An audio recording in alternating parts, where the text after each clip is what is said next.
bienvenue à la correction du premier devoir sur table, le DS1, qui a eu lieu du coup le 27 septembre 2023. Et on commence tout de suite avec le premier exercice. Et j'ai une information importante à partager sur le premier exercice. Il s'agissait d'une annale du baccalauréat. Je ne sais pas si vous l'aviez remarqué, mais là, si vous serrez un peu le texte, on voit bien que là et là, ce n'est pas du tout la même écriture. Et d'ailleurs, c'est même pas rangé de la même manière. Vous voyez que là, ça dépasse le bord. Hein. C'est parce que, en fait, c'est une image que j'ai tirée d'un sujet du baccalauréat. Donc, félicitations, vous avez fait votre premier exercice du baccalauréat. Yeah! Alors, lisons-le et faisons-le. Hein. Clairement, c'est un exercice qu'on identifie tout de suite en étant un exercice sur le thème des suites, qui commence par, on considère la suite UN définie par, on a un premier terme qui vaut 10 000, pourquoi pas. Et ensuite, UN plus 1 égale à 0,95 UN plus 200, c'est-à-dire le prochain élément à partir du précédent. Calculer U1 et vérifier que U2, ça vaut 9415. Alors, qu'est-ce qu'il s'agit du coup de devoir faire? On a, je vous le répète juste ici, U0 égale à 10 000 et UN plus 1 égale à UN fois 0,95 plus 200. Donc, quand je veux calculer U1, je vais remplacer U0 dans mon expression de UN plus 1. Donc, je vais calculer 10 000 fois 0,95 plus 200. Or, 10 000 fois 0,95, ça fait 9500. Plus 200, ça donne 9700. Vous avez vu que je n'ai pas utilisé de calculatrice, c'est parce que en fait, il n'y en a pas vraiment le besoin.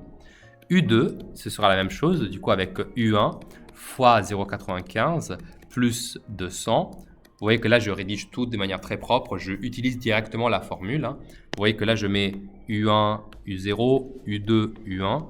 J'essaie de vous faire une rédaction la plus propre possible. Donc, ça fait 9700 fois 0,95 plus 200. Et quand on fait le calcul, du coup, on trouve 9700 fois 0,95. Là, j'y vais par cœur, mais ça fait 9215 plus 200. Ça fait bien 9415, qui était le résultat qu'il nous fallait démontrer être le résultat correct. D'accord? Donc ça, c'était pour la question 1. Est-ce qu'il y a ici des traces de récurrence? Pas du tout. On a juste calculé 2 termes de la suite. Bonne nouvelle pour vous, au bac, c'est souvent le cas. On commence par vous faire calculer des éléments d'une suite. C'est des points faciles que vous devez tout de suite prendre. Okay? On ne rate pas des questions comme ça. On y va, on fait le calcul, on fait juste attention à bien écrire les choses à la calculatrice ou à bien la calculer de tête, mais on ne fait pas d'erreur ici. Okay? Question 2. Alors, je remonte juste dans le texte pour voir. Démontrer, à l'aide d'un raisonnement par récurrence, que pour tout entier naturel n, nous avons UN supérieur à 4000. Donc, il est explicite par rapport au fait que l'on souhaite calculer ça, démontrer ça par récurrence. Ce qui signifie que je vais commencer par identifier la propriété que que doit être démontrée par récurrence, qu'elle est vraie, toujours, pour tout n appartenant aux entiers naturels. P de n, ça va être, guillemets, du coup, UN supérieur à 4000. Ça, c'est ma propriété. D'accord? Donc, on veut montrer, et là, du coup, je vais prendre le temps de bien rédiger. On veut montrer par récurrence que P de n est vrai pour tout n appartenant à grand N. Ça, c'est notre objectif. Et c'est important de le spécifier parce que, du coup, on va travailler avec P de n. Donc, initialisation. J'ai vu dans plusieurs copies que vous n'avez pas écrit le mot initialisation. Ah, d'accord. Mais je ne l'ai pas pénalisé non plus. Hein. D'accord? Si vous l'avez mis et vous n'avez pas... et ça n'a pas été remarqué, je vous ai retiré aucun point. L'initialisation commence avec n le plus petit possible. dans le cadre de notre démonstration. Et comme là, il y a marqué pour tout n appartenant à n, ça veut dire que l'initialisation, c'est pour n égale à 0. Donc, on vérifie P de n au rang initial n égale à 0. 2 points. P de 0, ça donne quoi? Ça donne U0 supérieur à 4000. Est-ce que c'est vrai ou c'est pas vrai? Alors on le vérifie du coup, c'est vrai, parce que U0 c'était 10 000. Et 10 000, je pense qu'il est bien supérieur à 4000. Super. Donc, P est initialisé.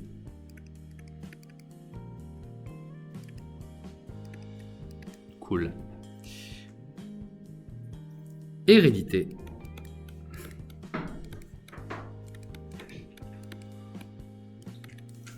Alors ici, vous savez, il y a la fameuse phrase avec l'hypothèse de récurrence. On suppose,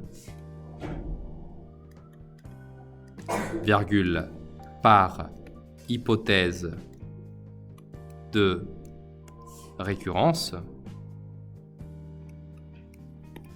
d'avoir prouvé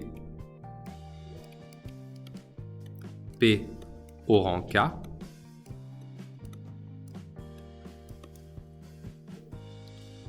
on va montrer qu'elle est aussi vraie au rang suivant. K plus 1. Donc, dans cette phase, je vous l'ai dit plusieurs fois, vous n'avez pas besoin d'écrire PK plus 1, mais j'aimerais quand même que vous le voyez. Donc là, je vais l'écrire au crayon. On va passer de P de K à P de K plus 1. C'est qui P de K plus 1? C'est quoi notre objectif? Ça va être UK plus 1 supérieur à 4000. Voilà, c'est ça notre but. C'est ça que je vais essayer d'atteindre. Mais voilà, il est en violet au crayon parce que c'est pas nécessaire de l'écrire. Alors on commence du coup par, alors P de n, on sait déjà ce que c'est. Du coup évidemment, quand j'écris P de K, c'est qui P de K? Bah, c'est UK supérieur à 4000. Ok? Donc je vais commencer ma preuve à partir justement de cette dernière inégalité. UK supérieur à 4000. Si et seulement si, je vais ici commencer par... Toute la partie au crayon, elle n'est pas nécessaire, mais je vous la fais juste pour vous faire comprendre. Fois 0,95 fois 0,95. Pourquoi? Parce que je suis en train d'essayer de me reconstruire UK plus 1 du côté de gauche de cette inéquation. Donc ça fait 0,95K est supérieur à 4000 fois 0,95. Ça fait combien? 4000 fois 0,95, ça fait 3800. Du coup, on l'écrit. Okay, ça prend 2 secondes, on l'écrit.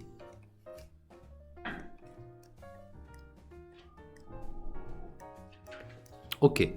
Encore un passage. Cette fois-ci, je vais rajouter 200.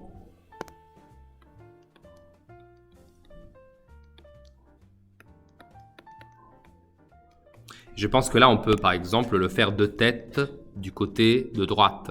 Ça fait combien? 3008 plus 200? Ça va, ça fait 4000, voilà. Par contre, à gauche, j'ai bien 0,95 du K plus 200. Et là, du coup, je vais noter 4000. Ok. Dernière chose, je regarde un peu mieux à gauche. Et je réalise qu'en fait, là, devant mes yeux, se tient UK plus 1.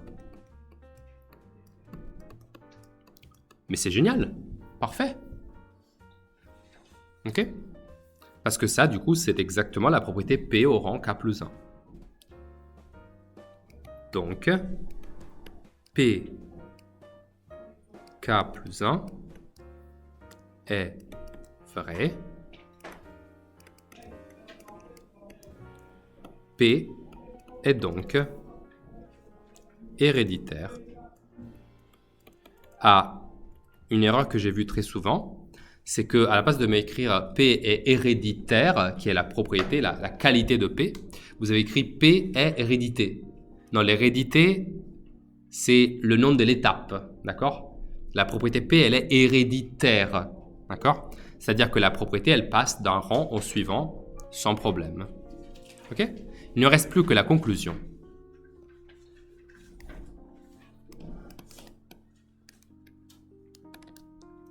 Du coup, j'écris conclusion. La propriété est initialisée et héréditaire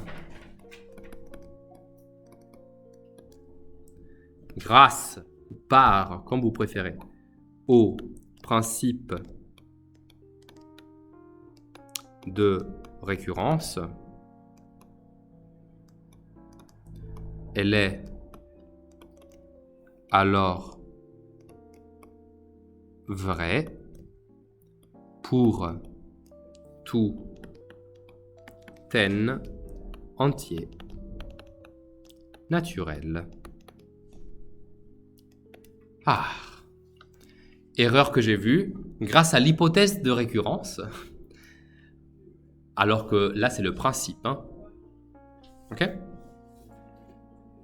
En tout cas, n'oubliez jamais que vous avez toujours des points pour la conclusion, même si vous n'avez pas reçu l'hérédité, et ça c'est toujours une bonne nouvelle. Donc on va passer aux exercices avec notre agréable limite. Alors je vais essayer de les faire toutes les 6. Et avant de commencer, j'aimerais juste vous montrer un truc qui m'a vraiment marqué. C'est que beaucoup d'entre vous ont fait le choix de juste penser qu'il y avait des formes indéterminées partout. Alors que non, il n'y a pas de formes indéterminées partout. Il y en a, mais pas partout. Alors, avant de commencer du coup avec l'analyse limite par limite, laissez-moi juste vous montrer que l'on pouvait comprendre tout de suite lesquelles étaient des formes indéterminées. Commençons par la première. C'est quoi la limite pour x qui tend vers moins l'infini de cette expression? Alors, moins l'infini, donc ce serait comme faire 2 fois... Vous voyez que je suis un brouillon, 2 fois moins l'infini au cube, moins l'infini au carré, plus 4. Regardez, je fais les opérations. Moins l'infini au cube, ça fait moins. Donc ça, c'est moins l'infini. 2 fois moins l'infini. Ça, c'est moins. Mais là, il y a un carré. Donc ça, c'est moins plus l'infini, parce que le carré le rend positif. Plus 4. Donc ça, c'est moins l'infini, plus 4. Ça fait combien? Bah oui, moins l'infini, évidemment. Ça, c'est pas une FI. Et il y a tellement d'entre vous qui ont dit que c'était une FI et que du coup, il fallait... Enfin, vous n'avez pas écrit que c'était une FI, mais vous avez factorisé. Alors que c'est pas nécessaire, en fait. Il suffit juste de décomposer. Ah bah, ça te prend plus de temps de factoriser parce que tu fais des opérations. Là, il y a marqué que x tend vers 0. Donc ça, c'est comme faire 2 plus 0 divisé par 0. Donc en fait, c'est comme faire... Pardon. C'est comme faire 2 sur 0. Alors vous savez que ça, c'est interdit d'écrire, mais c'est pour vous faire comprendre. Ça tend vers l'infini. Plus ou moins, je ne sais pas, on verra après. Mais en tout cas, ce n'est pas une forme indéterminée. Ça, c'est une forme indéterminée. Parce que là, vous avez plus l'infini, moins l'infini. Et il n'y a pas question, c'est comme ça, parce que n tend vers plus l'infini. Et ça, c'est une FI. Ça, ici, c'est une double FI. Parce qu'au numérateur, vous avez moins l'infini plus l'infini divisé par plus l'infini. Donc, c'est vraiment méga indéterminé. Certainement, il faudra faire quelque chose. Et enfin, la dernière, c'est plus l'infini divisé par plus l'infini. Donc, c'est une FI. Et il faut faire quelque chose. Mais peut-être qu'il faudra faire pas les mêmes choses à tous les endroits. Une question? Oui. Parce que x tend vers 0. Si tu mets x qui tend vers 0 à la place de x au carré, tu trouves 0 au carré. 0 au carré, ça tend vers 0. Okay? le fait que x tend dans une direction différente, c'est vraiment hyper important. Il faut toujours le tenir à l'œil. Okay. Alors, je vais maintenant du coup attaquer la première. C'est 2x au cube moins x au carré plus 4.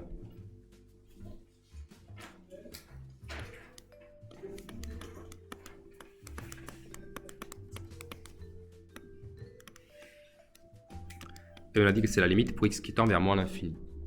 Ok.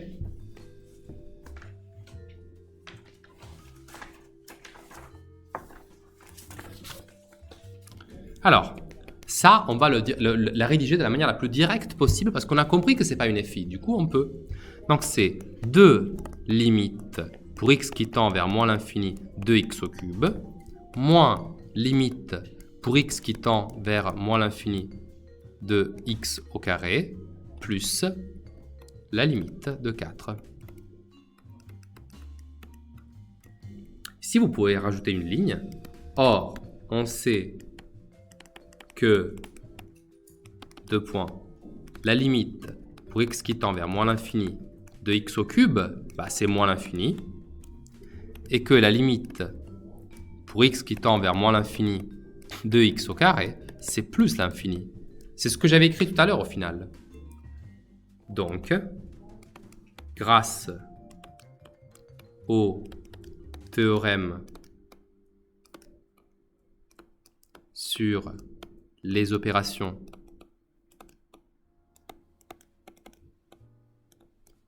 avec les limites,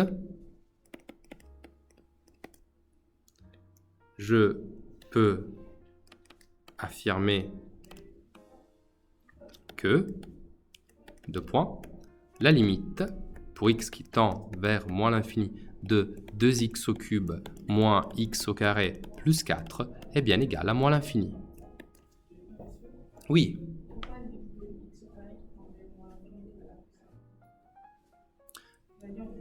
Tu veux dire ici? Alors ici, tu as x qui tend vers moins l'infini, mais tu as x au carré. Donc c'est comme faire moins fois moins. Et du coup, ça fait plus d'infini. Mais comme il y a, tu vois ici, il y a aussi un moins. Donc ça, c'est plus l'infini ici avec un moins devant. Donc ça reste moins l'infini au final. La deuxième, j'ai un sujet ici, je vais le copier comme ça, je vais gagner un peu de temps. C'est la limite pour x qui tend vers 0, x étant inférieur à 0, de 2 plus x au carré sur x. Ici, je vous conseille d'écrire directement comme ça, regardez. Excusez-moi, je fais juste une ligne pour les séparer, ok? On sait que lim pour x qui tend vers 0, x étant inférieur à 0, de 2 plus x au carré est égal à 2. Et que lim pour x qui tend vers 0, x étant inférieur à 0, de x est égal à 0. De plus, 2 est positif, le numérateur, vous voyez, et au dénominateur,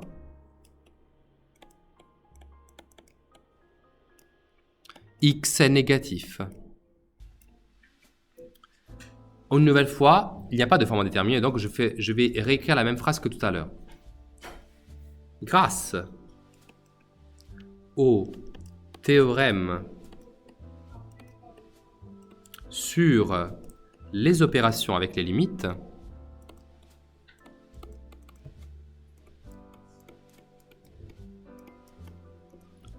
virgule,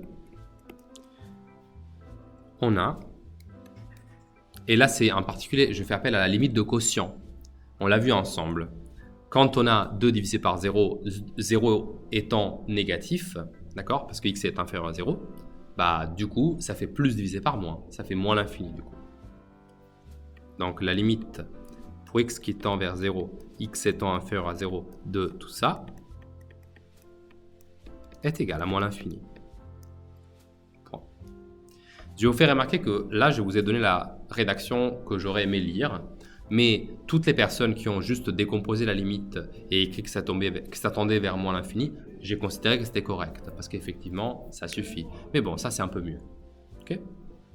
La chose que certaines personnes, et quand je dis certaines, en fait, je veux dire presque toutes, ont oublié, c'est de rappeler ça. C'est-à-dire que le fait de dire qu'au dénominateur, nous avons quelque chose de négatif et qu'au numérateur, nous avons quelque chose qui est pourtant positif, ça c'est important. Okay. C'est important parce que c'est de là qui vient le moins de l'infini. Une question? Ok. Très bien. Je vais encore faire une ligne. Et là, du coup, vous vous rappelez, dans notre analyse, on avait dit qu'à partir de là, il y avait 3 FI. Okay. Donc, je vais les traiter en tant que... Voilà. Et nous avons étudié une grande technique, la factorisation.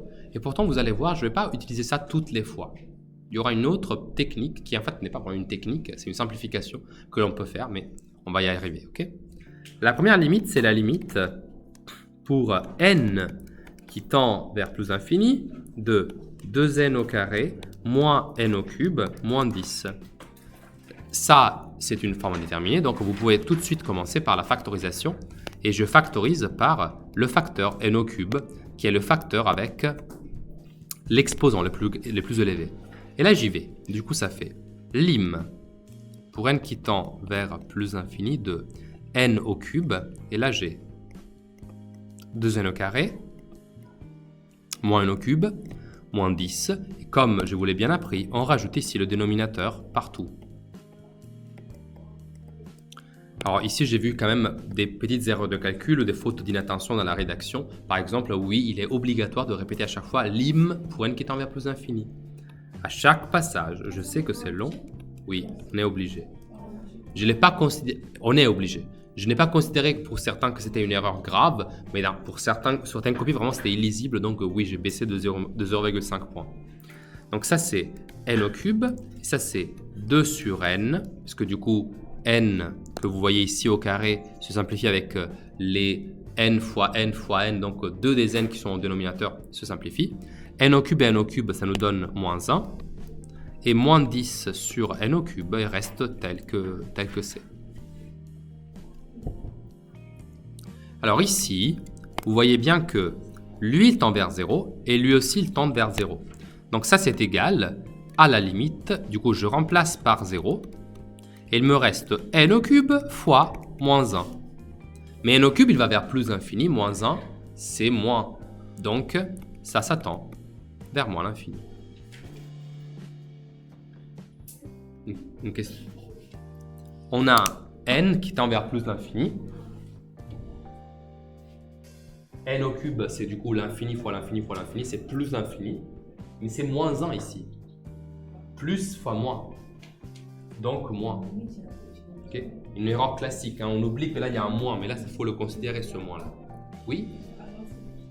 Ok. Chelsea, une question? Oui. Comme je l'ai expliqué, du coup, ça c'est positif parce que c'est n qui tend vers plus infini. C'est plus fois moins. C'est ce moins-là qui rend l'infini négatif. Plus, moins. Vous avez vu qu'ici, il n'y a pas vraiment besoin de, par contre, faire des phrases. Donc voilà. C'est une forme indéterminée, il fallait y réfléchir, il ne fallait pas faire d'erreur avec les calculs, mais après, il n'y a pas non plus trop de phrases à écrire, ça c'est bien quelque part. On est déjà à la 4e, la limite pour n qui tend vers plus l'infini. Ah oui, c'est la forme indéterminée avec la fraction. Alors ici, j'ai vu des horribles erreurs de calcul, et j'ai aussi vu des personnes qui ont tendance à ne pas faire le trait horizontal pour faire la fraction, je ne sais pas pourquoi. Mais il faut le faire, hein, ne l'oubliez pas s'il vous plaît. Donc là, je commence avec, vous savez, une factorisation. Je pars pour le numérateur et une autre pour le dénominateur. Alors, donc là, ça va être n à la puissance 5. Et là, ça va être moins n à la puissance 4 plus 3n à la puissance 5. Et du coup, je vais rajouter comme tout à l'heure les dénominateurs. Le tout divisé par n à la puissance 4 qui multiplie 2n à la puissance 4 plus 3 parenthèse, et là je divise par n à la puissance 4, n à la puissance 4. Donc égal, limite pour n qui tend vers plus l'infini. Et là, on a n à la puissance 5, parenthèse. Alors ici, je peux simplifier, donc ça fait moins 1 sur n, plus 3. C'est bien les simplifications parce qu'au moins, ça nous évite d'écrire à chaque fois tout ça, hein, c'est mieux. Et au dénominateur, en tant que simplification, j'ai n à la puissance 4 qui multiplie du coup 2, parce que n à la puissance 4 et n à la puissance 4 simplifient, plus 3 sur n à la puissance 4. Quand je commence à faire tendre vers l'infini n, je remarque du coup que moins 1 sur n il tend vers 0, donc ça ce sera égal à la limite pour n qui tend vers plus l'infini de n à la puissance 5 fois 3, concrètement, divisé par, et s'il reste n à la puissance 4, du coup fois 2, parce que 3 divisé par n à la puissance 4 tend vers 0. Mais regardez, là, je peux encore simplifier parce que n à la puissance 4, il s'en va complètement avec la puissance du numérateur. Pourquoi? Parce que j'avais au numérateur 5 fois n multiplié fois lui-même, n. Et au dénominateur, j'en ai 4. Donc, si vous faites la soustraction, il reste un seul n au numérateur. Monsieur, pourquoi vous avez mis N4 en bas et pas N5? Parce qu'en bas, il n'y a pas de n5. Mais c'est En bas, degré. En bas, le degré le plus élevé du dénominateur, c'est n à la puissance 4. Il ne faut pas non plus le créer là où il n'y est pas. Moi, j'ai cru qu'on comprenait de tout. Ouais, mais j'ai compris que tu avais compris ça en lisant la copie, mais du coup, non. Donc, qu'est-ce qu'il me reste une fois que j'ai simplifié? Pas grand-chose, et c'est bien. Il me reste la limite de, du coup, n fois 3 divisé par 2. Mais n tend vers l'infini. Donc ça, c'est l'infini fois 3 divisé par 2. Hein, ça tend vers l'infini. Mais ça tend vers plus l'infini, exactement. D'accord? Bien. Je crois qu'on est déjà arrivé à la dernière. C'est incroyable. Eh oui. Oh là là, incroyable. Donc, ça va être la limite pour x, cette fois-ci, qui tend vers plus l'infini, de la racine carrée de x divisé par x au carré. Et là, on a bien une forme déterminée, hein, je vous l'avais dit tout à l'heure. Par contre, j'ai vu des erreurs là. Oh là là, c'était des horreurs plutôt que des erreurs. Alors, en particulier ici, il faut reconnaître que cette fraction, on peut la réécrire mieux que ça. En effet, la racine carrée de x, je ne peux pas la simplifier plus. Mais au dénominateur, moi j'ai x au carré. Alors je sais que x au carré, c'est comme faire x fois x. Est-ce que là, on est d'accord? Ok. Donc là, j'ai limite pour x qui tend vers plus infini. Là, j'ai racine carrée de x. Et là, j'ai le premier x en dessous. À la place de le laisser comme x, je vais l'écrire comme racine carrée de x fois racine carrée de x fois x, du coup.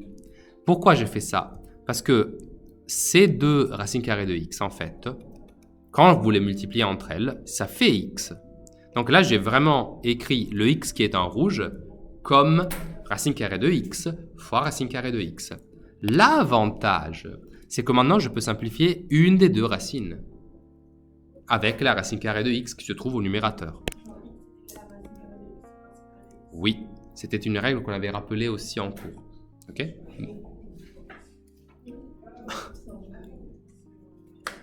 C'est en effet la règle qui définit les racines carrées. La racine carrée de 2 fois la racine carrée de 2, ça fait 2. Parce que tu en multiplies deux fois la même, bah, du coup ça retire la racine. D'ailleurs, ça s'appelle la racine carrée. Donc si tu en fais le carré, ça retombe à rien. C'est comme si on faisait rien du tout. Résultat, dans ce calcul, j'obtiens... Oui. Dans ce calcul, j'obtiens à la fin... Encore? Donc, dans ce calcul, il me reste 1 au numérateur, parce que n'oubliez pas que la racine carrée de x, ici, c'est toujours multiplié fois 1. Hein. Il ne reste pas 0, il reste 1. Et au dénominateur, c'est racine carrée de x fois x. Alors maintenant, est-ce qu'on a gagné quelque chose? Oui, carrément, parce qu'au dénominateur, nous avons la racine carrée de x qui tend vers plus l'infini, et x qui tend vers l'infini. Donc c'est 1 divisé par l'infini fois l'infini. 1 divisé par l'infini. Donc ça fait 0. Mais je vais quand même rédiger un tout petit peu parce que du coup, je rappelle que, or, la limite pour x qui tend vers plus l'infini de racine carrée de x est égale à plus l'infini. Et la limite pour x qui tend vers plus l'infini de x, évidemment, ça tend vers plus l'infini. Donc, toujours grâce au théorème sur les opérations des limites, ou avec les limites, c'est mieux.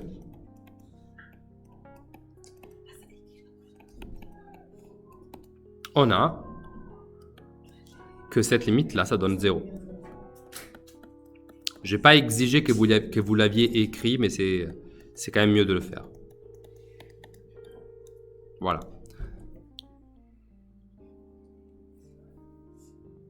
Voilà. Alors, il y avait aussi la 6e limite qui était la limite bonus. Mais comme je veux me mettre dans votre peau, je vais vous la faire, mais à la fin. Comme s'il fallait vraiment la considérer en tant que bonus. Un bonus se fait seulement s'il vous reste du temps à la fin. Donc maintenant, je vais passer à l'exercice 3. D'accord? Qui était tout aussi important que les autres exercices. C'est le dernier. Donc, exercice 3. Alors, la fonction que l'on considérait, c'était la fonction f de x égale, je vous rappelle juste le texte, d'accord? 2x plus 4, et là c'était x moins 5, ok? Première question, il fallait compléter les pointillés dans l'expression suivante, 2f égale moins l'infini, point virgule pointillé, réunion avec, pardonnez-moi, j'ai spoil, point virgule plus l'infini. Compléter en justifiant.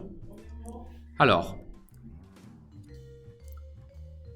pour connaître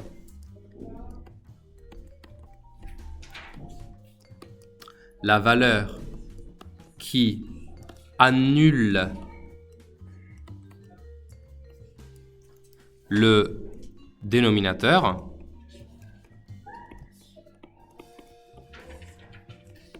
on résout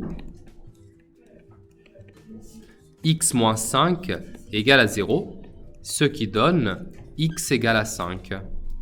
Donc ça veut dire que x égale à 5 est la valeur qui annule, annuler ça veut dire qui rend 0, le dénominateur. Donc df est égal à moins l'infini, point virgule 5, exclusion, réuni avec, exclusion toujours, 5, point virgule, plus l'infini. Fin de l'histoire. Deuxième question. Dresser le tableau des signes de la fonction g de x égale à x moins 5. Ça, vous voyez, je vous l'ai présenté comme une autre fonction indépendante, g de x. Donc, j'ai accepté que dans le tableau des signes, vous ayez gardé le trait avec le 0 pour dire qu'elle s'annule en 5. Mais faisons-le comme il fallait le faire. Hein. Donc ici, qu'est-ce qu'il faut faire? On résout g de x supérieur ou égal à 0. C'est-à-dire x moins 5 supérieur ou égal à 0. Si et seulement si x est supérieur ou égal à 5. Comment on interprète ceci? Eh ben, on l'interprète directement. On sait que si x varie entre moins l'infini et plus l'infini, quand j'arrive à 5, il y a quelque chose qui se passe. En effet, la fonction, vous voyez là, elle est positive, parce que c'est ça que ça veut dire être supérieur ou égal à 0, quand x est supérieur ou égal à 5, quand x se trouve à droite de 5. Donc c'est moins plus, dans cet ordre-là. Très bien. Maintenant, la question difficile, déterminer les limites aux bornes. Alors, 3. Les limites aux bornes.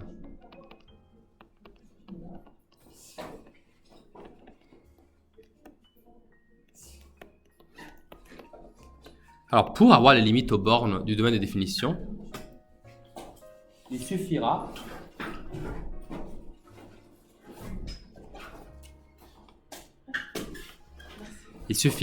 de du coup étudier 4 limites séparées et vous allez voir que certaines limites vont se simplifier parce qu'il y a des limites très similaires et donc à certains moments on n'aura pas tout à rédiger à chaque fois. Je vous l'avais dit, quand vous avez des limites qui se ressemblent entre eux, vous avez la possibilité de dire de manière analogue à l'autre limite on fait celle-là.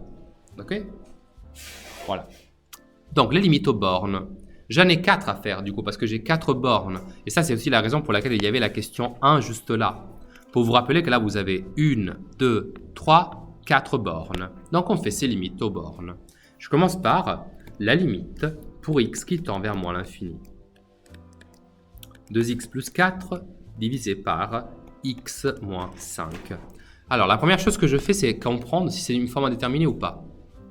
Est-ce que c'est une forme indéterminée? Alors je regarde. Au numérateur, j'ai clairement moins l'infini. Parce que 2 fois moins l'infini, ça fait moins l'infini, plus 4, ça fait toujours moins l'infini, divisé par moins l'infini moins 5, donc c'est moins l'infini. Mais moins l'infini sur moins l'infini, clairement, c'est une FI. Attention, du coup. Ok? Maintenant que je le sais, je vais la traiter. Je remarque que cette limite, elle peut se traiter juste avec une factorisation. En effet, je peux écrire que ça, c'est égal à la limite pour x qui tend vers moins l'infini, 2, je factorise par x, ça fait du coup 2, excusez-moi, je vous la fais comme tout à l'heure, 2x sur x, plus 4 sur x, le tout divisé par x qui multiplie, x divisé par x, moins 5 sur x. Alors là, j'ai des belles simplifications à faire. Je peux simplifier notamment x avec x avec x, et devinez quoi? X avec x. Non, parce que quand on simplifie, il reste 1, pas 0, 1. Rappelle-toi toujours que dans une multiplication, il y a toujours 1 fois tout le reste. Donc quand tu simplifies, il reste 1. Donc là, il reste du coup la limite. Et là, j'ai du coup, alors là, il reste 1 fois, là-dedans, il y a 2, plus 4 sur x. Et là, il y a toujours 1 fois 1 moins 5 sur x. Mais du coup, les deux 1, je peux aussi ne pas les écrire parce que du coup, ça ne change rien en fait à l'opération. Et c'est ça qui me reste. Cette nouvelle belle fraction. Je dis qu'elle est belle parce que je remarque ici aisément que ça tend vers 0 et ça tend vers 0. Morale, là, le résultat final, c'est 2 sur 1. Et 2 sur 1, ça fait 2. D'accord? Je passe à la deuxième limite. La limite pour x qui tend vers 5, x étant inférieur à 5. Et là, j'ai 2x plus 4. Et là, j'ai x moins 5. Alors, celle-ci, ce n'est pas une forme indéterminée. Parce qu'au numérateur, j'ai 2 fois 5, 10, plus 4, 14. C'est une valeur normale. Au dénominateur, j'ai 0. Et x est inférieur à 5. Bon. Je sais que du coup, il va falloir que j'exploite les règles avec négatif et positif pour savoir de quelle infinité il s'agit. Alors, je vais juste me rappeler cela. On sait que la limite pour x qui tend vers 5, x étant inférieur à 5 de 2x plus 4, ça fait 14. Hein. Il n'y a pas grand chose à rajouter, c'est 14. Et que la limite pour x qui tend vers 5, x étant inférieur à 5 de x moins 5 est égale à 0 avec x moins 5 négatif. Comment je sais ça? Mais monsieur, on est obligé de faire tout ça. Comment je sais que x-5 est négatif? C'est qui x-5? C'est g de x. Vous vous rappelez la question précédente, on l'avait juste là-haut. G de x, c'est cette fonction-là. La fonction verte. Regardez, là il y a marqué que x est inférieur à 5. Donc je suis de ce côté-là. Et quel est le signe de la fonction? C'est moins. C'est négatif. Donc là, je sais que lors de cette limite, 2x plus 4, il tend vers 14 et 14 est positif. Mais x moins 5 est négatif. C'est marqué ici. Donc, grâce au théorème sur les opérations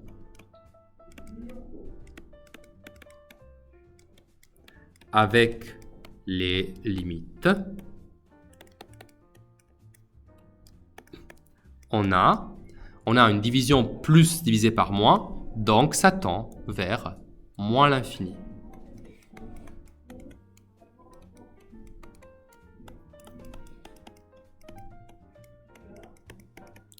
Moins l'infini.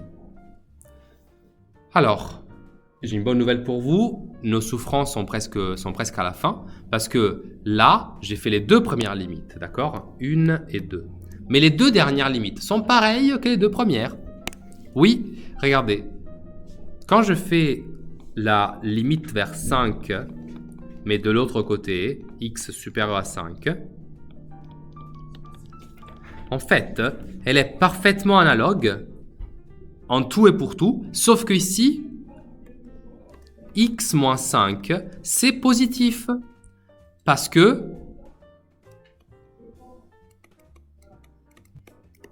je sais, grâce à l'étude de g de x, que si x est supérieur à 5, du coup ça veut dire que je suis de l'autre côté, je suis là, et je suis positif cette fois-ci. D'accord? Je suis de l'autre côté. Du coup, maintenant, c'est exactement le même discours, sauf que ça fait plus l'infini. Donc, de manière analogue, on a que cette limite-là. Et regardez, pour abréger, vous pouvez même écrire directement f de x, parce que c'est f de x, hein, c'est égal à plus l'infini. Et en plus, la dernière limite, qui est la limite pour x qui tend vers plus l'infini, c'est égal à la première. Parce que là, j'ai encore la même forme indéterminée. L'infini sur l'infini, c'était x moins 5, pardon. L'infini sur l'infini. Mais comme je sais que celle-ci, vous vous rappelez, je sais que j'ai la factorisation et que la factorisation va me permettre de tout simplifier jusqu'à arriver là. D'accord? Et du coup, je réécris directement cette même expression, sans besoin de faire le passage au centre avec tous les calculs. Donc, j'écris que ça, c'est 2 plus 4 sur x. En fait, je récopie si vous voulez, d'accord? 1 moins 5 sur x. Et ça fait de nouveau 2. Toujours de manière analogue.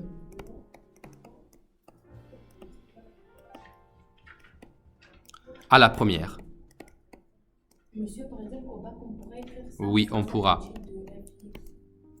Tout pareil. Et là, on a terminé la question 3. Il nous restait une question. CF admet-elle des asymptotes?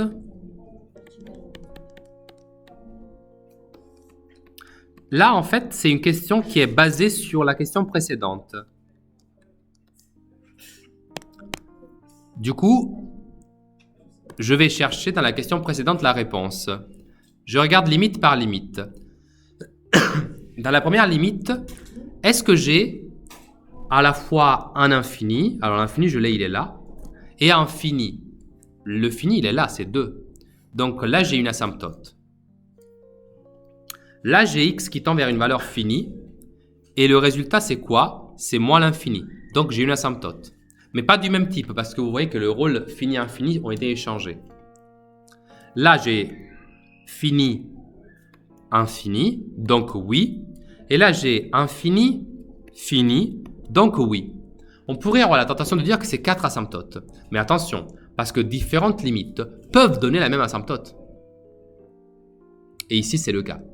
C'est le cas parce que la valeur de cette dernière limite, qui est 2, est la même que celle-là, toujours 2. Donc, oui, grâce à la première et quatrième limite, CF doit admettre une asymptote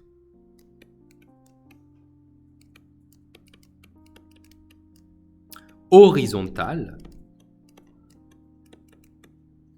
et je peux même vous dire que son équation, mais ce n'était pas demandé de le dire, mais je vous le dis quand même, d'équation y égale à 2. Vous voyez que c'est la même équation, c'était 2 des deux côtés. Mais en plus, grâce à la deuxième et troisième limite, CF doit admettre une asymptote. Une asymptote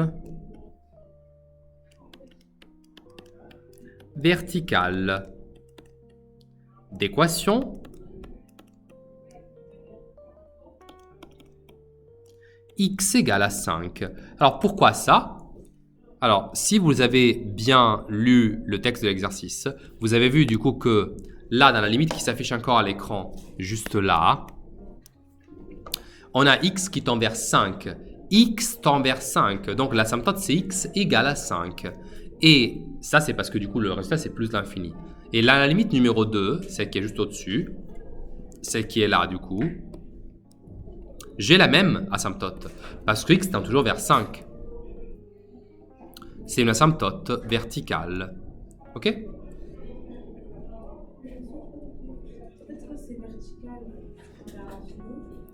Alors, quand x tend vers l'infini, c'est horizontal. Et l'équation, c'est y égale le résultat de la limite. Tout ça, c'est écrit dans votre cahier court. Hein. Quand, à l'inverse, x tend vers une valeur finie, et le résultat, c'est plus ou moins l'infini que ce soit, c'est pas grave si c'est plus ou moins, la droite asymptote, c'est x égale à la valeur vers laquelle x tend. Et c'est vertical. Oui. Ici, évidemment, je comptais aussi sur le fait que vous aviez la calculatrice et que vous auriez pu vous aider. Parce que ici, vous avez remarqué qu'il n'y avait pas de justification sur les asymptotes. Même si, en vrai, il faut toujours justifier ce que l'on dit. Et là, en fait, le plus souvent, j'ai vu des choses qui n'avaient pas de cohérence. D'accord? Entre ce qui était dit auparavant et les résultats ici. Alors, je vais prendre le temps de faire la dernière limite, la bonus. Parce que je sais que vous êtes curieux et vous méritez de savoir comment on faisait. Surtout que vous avez essayé de factoriser. Mais vous n'avez pas factorisé de la bonne façon. Regardez. C'est une limite un peu particulière. Parce que ici, c'est la limite pour x qui tend vers moins 3. Et vous avez vu qu'il n'y avait pas marqué x à droite ou à gauche de moins 3. C'est x qui tend vers moins 3. Et là, il y a marqué x plus 3. Et là, il y a marqué x au carré plus 7x plus 12. Et en fait, si vous regardez attentivement, qu'est-ce qui se passe quand vous mettez x égale à moins 3 là-dedans?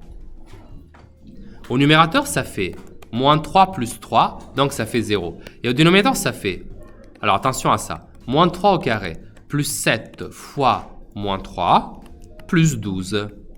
Faisons le calcul. Ça fait 9 moins 21 plus 12. Eh mais attends un instant, ça fait combien? 9 et 12, ça fait 21. 21 moins 21, ça fait 0. Donc en fait, c'est une fraction du type 0 sur 0. Mais c'est quoi ce truc? C'est une forme indéterminée. Sauf que c'est une forme indéterminée d'un type difficile. Parce que il ne fallait pas factoriser avec le facteur le plus élevé. Non, Ici, il fallait utiliser, regardez comment c'est écrit, il n'y a pas marqué dans la suggestion du texte, et si on factorisait le dénominateur, c'est pas ça qui est marqué, il y a marqué, et si on utilisait la forme factorisée du dénominateur. C'est qui le dénominateur? C'est un polynôme de degré 2.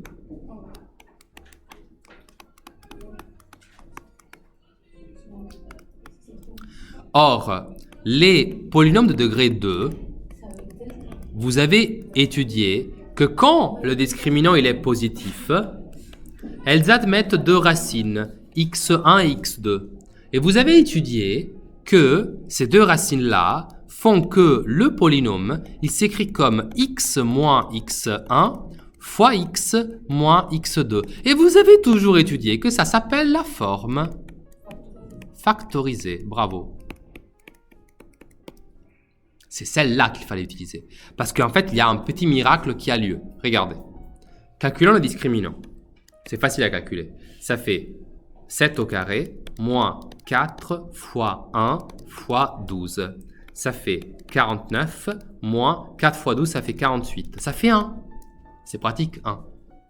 x1, du coup, est égal à moins b, donc moins 7, plus la racine carrée de 1 divisé par 2 fois a. Mais a est égal à 1, donc c'est 2. Donc ça fait moins 7 plus 1, le tout divisé par 2. Moins 7 plus 1, ça fait moins 6. Moins 6 divisé par 2, ça fait moins 3. x2, du coup, c'est la même chose, mais avec un moins. Donc c'est moins 7 moins 1, le tout divisé par 2. Ça fait moins 8 sur 2, ça fait moins 4. Alors regardez, j'utilise la formule de la forme factorisée. Ça me donne que notre polynôme adoré, c'est égal à x moins moins 3 fois x moins moins 4. Donc ça fait x plus 3 fois x plus 4. Et maintenant, je vais remplacer ça dans la limite. Qu'est-ce qui pourra jamais arriver de beau? Ça fait limite pour x qui tend vers moins 3 de x plus 3, le tout divisé par x plus 3 fois x plus 4. Et vous avez rien remarqué, vous? Parce que moi, j'ai remarqué un truc. Ouais, ça va se simplifier. X plus 3, x plus 3. Boum, ça disparaît. Ça disparaît, c'est trop bien. Ça veut dire que là, il reste la limite de 1 au numérateur, parce que je vous ai toujours dit, quand on simplifie dans une fraction par des facteurs qui sont pareils, il reste quand même 1. Et au dénominateur, il reste x plus 4. Ça tend vers quoi, ça, alors? X tend vers moins 3. Donc ça, c'est égal à 1 divisé par moins 3 plus 4. Et moins 3 plus 4, ça fait 1. Et ça fait 1. Et ça peut paraître incroyable, mais c'est la vérité. J'ai pas compris tout ça. Le x, c'est tellement facile. Le x moins 3 et le x moins 4. C'est x plus 3 et Bah oui, parce que là, j'ai moins 3. Mais nous, c'est écrit en haut. Et là, c'est moins 4, ça fait plus 4. Du coup, ça, c'est la formule de la forme factorisée. Hein, c'est juste ça que j'ai appliqué. Et maintenant, du coup, vous voyez que en fait, c'est pour ça qu'il n'y avait pas marqué que x venait de droite ou de gauche par rapport à moins 3. C'est parce qu'en fait, ça tend quand même vers 1. Voilà, ça a terminé du coup votre devoir, votre DS. Merci beaucoup pour l'attention en tout cas, et j'espère que cela vous aura aidé, surtout en préparation de demain. Et merci d'avoir suivi la vidéo jusque-là. Au revoir.